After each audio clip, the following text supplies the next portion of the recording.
پہلا تھا کہ عورت کے موٹر سائیکل چلانے کی شرعی حیثیت کیا ہے۔ دیکھیں، شریعت عورت کے لیے چاہتی ہے کہ وہ ایک تو مردوں کی طرح بالکل بھی نہ ہو، یعنی کوئی ایسا کام نہ کرے جس سے مردوں کی مشابہت پیدا ہو۔ دوسرا یہ کہ شریعت ہمیشہ اس بات کو ناپسند کرتی ہے کہ عورت کسی بھی جہت سے اپنے آپ کو مرکز نگاہ بنا لے،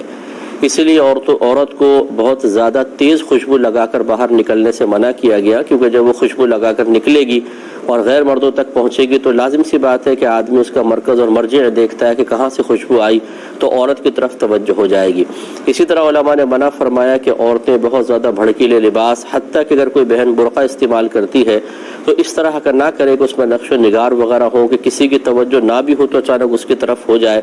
ان چیزوں سے منع کیا گیا ہے اور ان میں بہت سارے امور گناہ بھی ہوتے ہیں۔ اب ہمارے معاشرے میں، خصوصاً ہمارے پاکستان میں، عورتیں بالکل موٹر سائیکل نہیں چلاتی ہیں۔ یہاں گاڑی چلا رہی ہوں تو میں نے دیکھا ہے کہ لوگ جھانک جھانک کے دیکھنا شروع کر دیتے ہیں کہ یہ ایک عورت گاڑی چلا رہی ہے، موٹر سائیکل تو ویسے نہیں چلاتے۔ اب جب عورت چلائے گی لازم بات ہے کہ ہر ایک کی مرکز نگاہ بنے گی، پھر مطلب شرارتی قسم کے لوگ، یہ ہو سکتا ہے کوئی سائیڈ مار دے، کوئی کچھ کر دے، اور پھر وہ ایک تماشا جو بنے گا وہ بھی آپ کے سامنے ہے۔ اور پھر یہ کہ یہ موٹر سائیکل جو ہے خاص مردانی وضع کے لیے آپ کہہ سکتے ہیں، اور جس طرح عورتیں موٹر سائیکل پر بیٹھتی ہیں ویسے بیٹھ کے چلانا پاسبل نہیں ہے، لازمات ایک پاؤں ایک پاؤں ادھر کر کے چلانی پڑے گی، اور اس میں پھر آپ خود سوچ سکتے ہیں کہ کس طرح کا ماحول بنے گا۔ اس لیے ہمارے معاشرے میں خاص طور پر اس سے منع کیا جائے گا، اور اگر میں اس کو کہوں کہ یہ شدید مکروہ ہے تو اس میں کوئی مطلب تعجب خیز بات نہیں ہوگی، کیونکہ مزاج شرع یہ ہے کہ عورتیں اس طرح کی سواریاں استعمال نہ کریں۔ ایک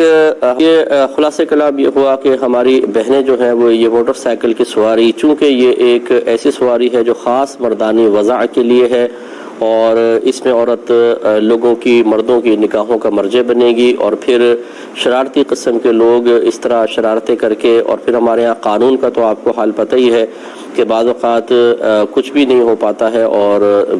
بالفرض اگر ہو بھی، جیسے اب آج کل ماشاءاللہ بہرحال اس کی تعریف بھی کرنی چاہیے، جیسے ہمارے کراچی کا ماحول تو بہت ہی اچھا ہوتا چلا جا رہا ہے، تو اس میں اگر قانون سخت بھی ہو تو لیکن جو ایک شرارت کر دی اور عورت تماشا بن گئی، اور آج کل آپ کو پتہ ہے کہ ہر ایک اٹھاتا بعد میں ویڈیو پہلے بنا لیتا ہے اور اس کو فوراً پھر اپلوڈ کر دیا جاتا ہے، ایک لمحے کے بات ہے، ہر ایک کے پاس انٹرنیٹ ہے، تو اس میں پھر ایک عورت کا تماشا بن جانا یہ قطعاً غیر مناسب ہے۔ تو ایسے امور کو اختیار کرنا کہ اس قسم کا ماحول بعد میں بنے، یہ شریعت اس کی اجازت نہیں دے گی۔